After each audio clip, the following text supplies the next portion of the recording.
say import and say bring stuff in, it doesn't bring the images in, it creates a link to the original folder. So they are in folders 03 and 04. Let's change that. Let me collapse out by clicking here. And let me show you. Here they are. These are the ones we just loaded a lesson or two ago. And I have a new folder called Where's Waldo? So I'm going to select everything in this one. And I'm going to move it all over here. Now let's go back into Organizer. It doesn't look really like anything has changed, but something has changed. It doesn't know where they are. It just doesn't know yet because we're not accessing any of the images. Now the cool thing about this is it's kind of a self-functioning system. So watch what happens. It's going to happen very fast. But if I try to open any one of the images that I move, watch what happens.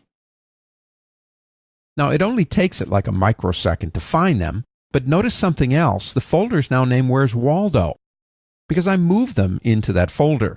So the good news is if you do move them, it's going to find them for you.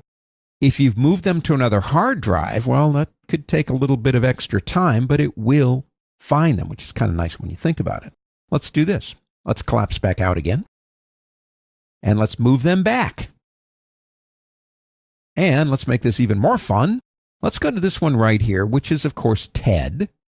And it's a DSC 4979. I'm going to rename that to TED.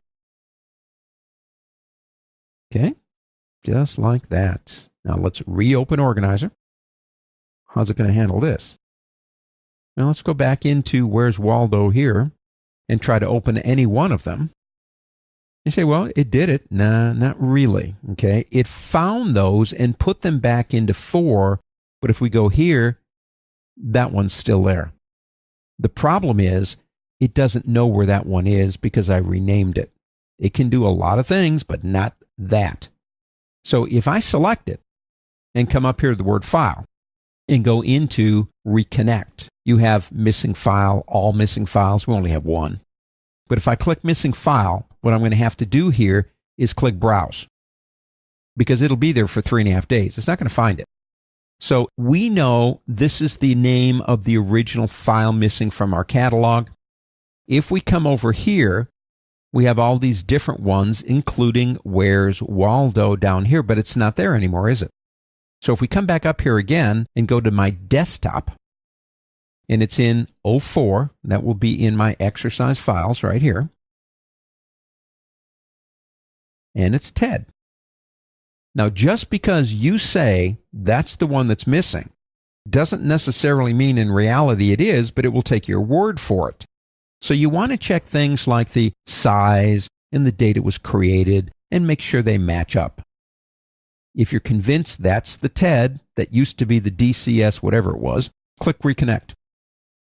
Notice the Where's Waldo is now gone, and we're back here, and we've got our images again. Now, I'm not saying that's going to happen to you, but sometimes during the process of working on thousands and thousands of images, you might occasionally move some stuff without thinking how it's going to impact you when you get to your catalog in the Elements Organizer.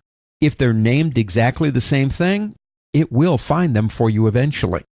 If they aren't named the same thing, well, then you're going to have to do a little bit of work on your own. Either way, though, you can reestablish the link, Finding Missing Media.